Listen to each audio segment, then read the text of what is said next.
Hello students, let's see the question. So the question is given below are two statements. यहाँ पे दो statements दिया है.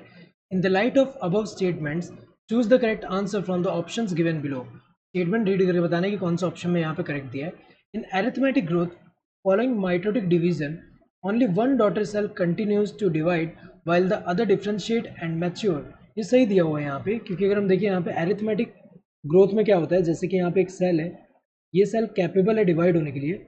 ये जब डिवाइड करेगा तो इससे जो दो यहाँ पे डॉटर सेल्स बनेंगे, एक सेल क्या होगा यहाँ पे कैपेबल होगा डिवाइड करने के लिए, दूसरा क्या हो जा रहा है डिफ्रेंशिएट होकर मैच्योर हो जा रहा है. यहाँ पे अगेन जब डिवाइड करेगा यहाँ पे, इससे जो दो डॉटर सेल्स बनेंगे उनमें से एक कैपेबल रहेगा डिवाइड होने के लिए, दूसरा डिफ्रेंशिएट होकर मैच्योर हो जा रहा है यहाँ पे.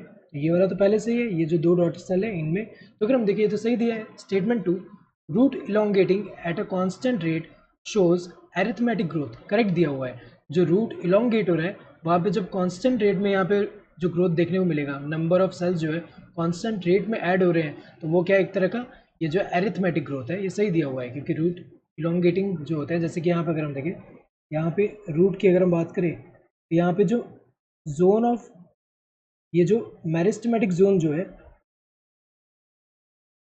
ये अगर हम देखें तो इतना पार्ट अगर हम देखें, जैसे कि यहाँ से यहाँ तक का जोन ऑफ इलोंगेशन है और ये वाला मेरिस्टेमेटिक जोन है. तो मेरिस्टेमेटिक जोन में क्या होगा, नंबर ऑफ सेल यहाँ ऐड हो रहे हैं, तो यहाँ पे जो ऐड हो रहे हैं वो जो ऐड हुए उनका क्या होगा, ये जो सेल होगा वो क्या करेगा, एक तरह से एक सेल तो ऐड हो गया यहाँ पे. जब दो डॉटर सेल बना रहे हैं, एक सेल क्या होगा कैपेबल रहेगा डिवाइड होने के लिए, मेरिस्टेमेटिक की तरह एक्ट कर रहा है, लेकिन दूसरा जो है डिफरेंशिएट होकर मैच्योर हो रहा है, उनका इलोंगेशन हो रहा है. तो root elongating at constant rate जो होगा, इसमें कैसा देखने को मिलता है एरिथमेटिक ग्रोथ. तो ये तो करेक्ट है. तो यहाँ पे अगर हम देखें दोनों ही करेक्ट है. Statement 1 is true but statement 2 is false, गलत है. 2 फॉल्स नहीं है, ये सेकंड वाला क्या है ट्रू है. Statement 1 is false but statement 2 is true, गलत है, क्योंकि यहाँ पे जो है स्टेटमेंट 1 फॉल्स नहीं है, वो भी ट्रू है.